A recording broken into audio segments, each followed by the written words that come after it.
Assalamu alaikum, sixth class. Today we will discuss about next topic of chapter number 9, forces and machine. सबसे पहले हमने simple machine, wheel and axle को discuss किया. Now we will discuss about pulley.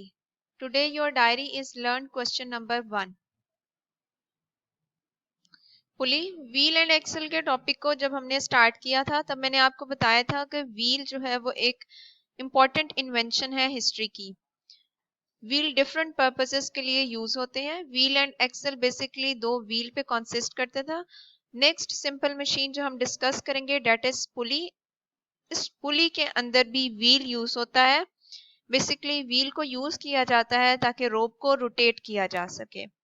अगर हम pulley को define करें तो पुली को हम इस तरह से डिफाइन कर सकते हैं. Pulley is a wheel with groove in its edge through which a cord is passed. Pulley एक व्हील है. हम इस डायग्राम के थ्रू ऑब्जर्व करेंगे. This is a wheel. Pulley एक व्हील है with groove in its edge और इसके एंड पर ग्रूव है. ग्रूव का मतलब होता है नैरो कट पार्ट, यानी कि नैरो कटिंग है इसके अंदर. जिस तरह से ये पूरा एक प्रॉपर व्हील है लेकिन इसके अंदर एक डिप्रेशन मौजूद है, यानी कि नीचे नैरो पार्ट मौजूद है, कटिंग इसके अंदर की हुई है. This is groove. इसको हम ग्रूव का नेम देंगे. ग्रूव इन इट्स एज, उसके एज पे, एज मतलब किनारे पे. अब यहाँ पर कटिंग्स नहीं हुई, अंदर नहीं है. सेंटर से कॉर्ड पास नहीं हो रही, सेंटर से रोप को हम पास नहीं कर रहे बल्कि एज से पास कर रहे हैं, उसके किनारे से. Through which a cord is passed, और इसमें से हमने कॉर्ड को पास किया हुआ है. पुली इज अ व्हील. पुली एक व्हील है with groove in its edge और उसके एज पर, उसके कॉर्नर पर, उसके एक एंड पर ग्रूव है, यानी कि डिप्रेशन है, होल है, या फिर आप कह सकते हो कि कटिंग है, नैरो कटिंग है. Through which a cord is passed, और इसके अंदर से हम कॉर्ड को पास करते हैं. कॉर्ड का मतलब है रोप, रस्सी को हम इसमें से गुजारते हैं. जैसे आप इस डायग्राम में देख रहे हो, व्हील है, वो व्हील के अंदर कटिंग की हुई है और उसके अंदर से हम कॉर्ड को पास करते हैं. The pulley turn around an axle. ये पुली एक एक्सल के इर्द गिर्द मूव करती है. इस डायग्राम में ये व्हील है और इसके सेंटर में ये जो आपको पार्ट शो रहा है, this is axle. Pulley turn around an axle का मतलब ये है कि व्हील रोटेट करेगा तो रोप जो है वो भी रोटेट करेगी और एक्सल अपने पॉइंट पर फिक्स होगा. It can raise and load the object. Pulley को हम यूज कर सकते हैं किसी भी हैवी लोड को लिफ्ट करने के लिए, रेज करने के लिए, यानी ऊपर लेकर जाने के लिए, नीचे लेकर आने के लिए. जैसे आपको इस डायग्राम में शो हो रहा है कि जब हम फोर्स अप्लाई करें एक साइड पर तो लोड दूसरी साइड पर ऊपर मूव कर रहा है, अपवर्ड डायरेक्शन में मूव हो रहा है. इसी तरह से अगर आप फोर्स अप्लाई करना छोड़ दोगे तो लोड जो है वो डाउनवर्ड डायरेक्शन में मूव करना स्टार्ट कर देगा.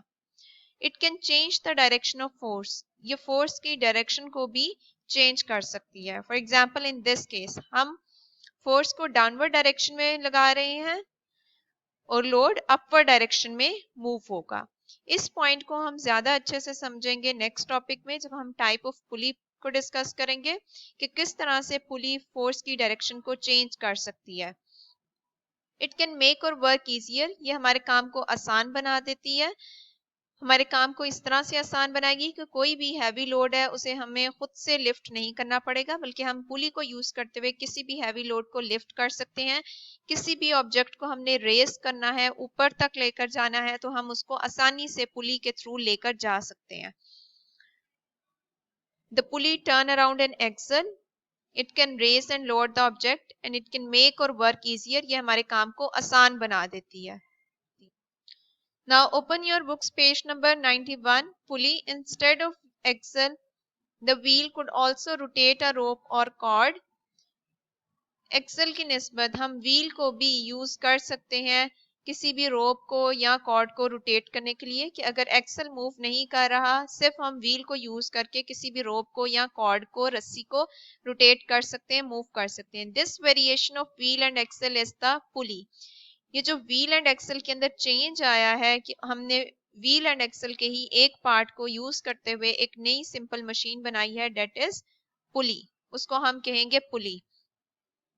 व्हील एंड एक्सल में ही बेसिकली चेंजेस करके हम पुली को बनाते हैं. A pulley is the wheel with groove in its edge through which a cord is passed. पुली एक व्हील है जिसके एंड पर एज पर एक ग्रूव होता है जिसमें से हम कॉर्ड को पास करते हैं. The pulley turns around an axle. Pulley एक एक्सल के इर्द गिर्द मूव करती है, रोटेट करती है. We can use pulley to raise and lower object. हम पुली को यूज करते हैं किसी भी ऑब्जेक्ट को रेस करने के लिए, ऊपर लेकर जाने के लिए, और उसको नीचे की डायरेक्शन में मूव करने के लिए. A pulley changes the direction of force and makes our work easier. पुली को हम यूज कर सकते हैं किसी भी फोर्स की डायरेक्शन को चेंज करने के लिए, यानी कि जो हम फोर्स अप्लाई कर रहे हैं उसकी डायरेक्शन को पुली चेंज कर देती है कि हम उसको डाउनवर्ड डायरेक्शन में लगाते हैं फोर्स को, लोड अपवर्ड डायरेक्शन में मूव होगा. ये हम फर्दर, मैंने आपको पहले भी बताया, नेक्स्ट टॉपिक में डिस्कस करेंगे इस पॉइंट को कि किस तरह से फोर्स की डायरेक्शन पुली के थ्रू चेंज हो जाती है. And make our work easier, और हमारे काम को ये आसान बना देती है. First point, pulley is used to lift construction material to upper stories on a construction site. Pulley को हम यूज कर सकते हैं किसी भी कंस्ट्रक्शन मटेरियल यानी कि ब्रिक्स, सीमेंट वगैरह ऐसी चीजें जो हम किसी भी बिल्डिंग को बनाने के लिए यूज करते हैं, उनको अगर हमने अपर स्टोरी पर, ऊपर वाली मंजिल पर लेकर जाना है, तो बजाय इसके कि हम उसको हाथों के थ्रू और खुद से लेकर जाएं इतना ज्यादा लोड उठा के, हम उसके लिए पुली यूज करते हैं. Pulley is use to lift construction material to upper stories on a construction site.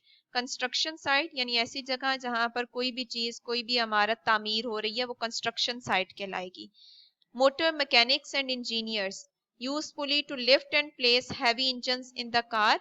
Car के अंदर जो हैवी इंजन्स जब रखे जाते हैं, प्लेस करना मतलब रखना, रखे जाते हैं, तो जो मोटर मैकेनिक्स और इंजीनियर्स हैं वो उनको खुद से नहीं उठाते बल्कि पुली को यूज करते हैं. पुली को यूज करते हुए वो चीजों को लिफ्ट करते हैं, लिफ्ट करके और उसको एग्जैक्ट जगह पर कार के अंदर रख देते हैं. The pulley on a flagpole changes the direction of applied force. Flag pole पे जो पुली यूज करते हैं वो फोर्स की डायरेक्शन को, अप्लाइड फोर्स की डायरेक्शन को चेंज कर देती है. We pull down one end of the rope that passes over the pulley. हम एक साइड पर, एक साइड से जो रोप है उसको नीचे की डायरेक्शन में खींचते हैं. The flag attach to the other end goes up, और दूसरी साइड पर जो फ्लैग अटैच होता है वो अपवर्ड डायरेक्शन में मूव करता है. डायरेक्शन ऑफ फोर्स को किस तरह से चेंज कर रही है पुली? बेसिकली ये कॉर्ड जो है, ये जो रस्सी है, ये पुली में से पास होती है. पुली में से जब ये पास होती है तो इसके दोनों एंड्स नीचे की डायरेक्शन में होते हैं. एक एंड के ऊपर फ्लैग होता है अटैच और एक एंड वैसे ही होता है. दूसरे एंड को, जिस पे फ्लैग अटैच नहीं होता, हम डाउनवर्ड डायरेक्शन में मूव करते हैं, अपनी तरफ यानी नीचे की तरफ खींचते हैं. जब हम उसको डाउनवर्ड डायरेक्शन में मूव करते हैं तो उसके रिजल्ट में दूसरी साइड अपवर्ड डायरेक्शन में मूव करती है और फ्लैग अपवर्ड डायरेक्शन में मूव करता जाता है, और फिर अल्टीमेटली वो ऊपर तक पहुंच जाता है, पोल के एंड तक जहां पर पुली लगी हुई होती है. इस तरह से हम फ्लैग को रेस कर सकते हैं. अगर हम एक एंड को नीचे की डायरेक्शन में मूव करवाएं रोप के, तो दूसरा एंड जो है वो ऑटोमेटिकली ऊपर की डायरेक्शन में मूव करता जाता है. A crane uses a pulley system in which fixed and movable pulleys are used to lift very heavy load. Crane को हम यूज करते हैं किसी भी हैवी लोड को लिफ्ट करने के लिए, लेकिन क्रेन के अंदर पुली सिस्टम यूज हुआ होता है. पुली सिस्टम मतलब एक पुली नहीं होगी, बहुत सारी पुली यूज होती हैं, और इन पुलिस को हम यूज करते हुए हैवी लोड को लिफ्ट करते हैं. फिक्स्ड और मूवेबल पुलिस यूज होती हैं. फिक्स्ड और मूवेबल पुलिस हम कल डिस्कस करेंगे कि फिक्स्ड पुली कौन सी होती है और मूवेबल पुली कौन सी होती है. अभी सिर्फ आपने इतना पढ़ना है कि जो क्रेन है जिससे हम हैवी लोड को लिफ्ट करते हैं, उसके अंदर बहुत सारी पुलिस यूज होती हैं. कुछ फिक्स्ड होती हैं, कुछ मूवेबल होती हैं. जिस तरह से ये वाला एंड है, तो यहाँ पर लोड को लगाया जाता है, यहाँ से उठाया जाता है, रेस किया जाता है, और जैसे जैसे ये अपर डायरेक्शन में जाती है तो यहाँ पर भी पुली यूज होती है, यहाँ पर भी पुली यूज होती है, और उन पुलीज के थ्रू ही हैवी लोड लिफ्ट हो जाता है, ऊपर की डायरेक्शन में मूव करता है. Today your diary is learn question number 1। Question number 1 आपने याद करना है। Define simple machine. A simple machine is a simple tool use to make our work easier. Simple machine एक सिंपल टूल है जिसको यूज करते हुए हम अपने काम को आसान बना सकते हैं। Lever, wheel and axle, pulley, inclined plane, wedge and screw are simple machine. ये तमाम की तमाम सिंपल मशीन्स हैं, इनको हम डिस्कस कर चुके हैं। लीवर को, व्हील एंड एक्सल को, पुली को, इंक्लाइंड प्लेन यानी कि स्लाइड, वेज, वेज का भी मैंने आपको बताया था कि ऐसी सिंपल मशीन जो हम वुड को कट करने के लिए यूज करते हैं, that is wedge and screw are simple machine. ये तमाम की तमाम सिंपल मशीन्स हैं। ये क्वेश्चन आपने याद करना है और जो टॉपिक हमने आज रीड किया उसे आपने बहुत अच्छे से रिपीट करना है। 2 to 3 टाइम्स रीड करोगे और ये याद करके आपने लिखना है। रफ कॉपी पर या लूज शीट पर आपने लिखना है, नीट कॉपी पर आपने कोई काम नहीं करना। Thank you.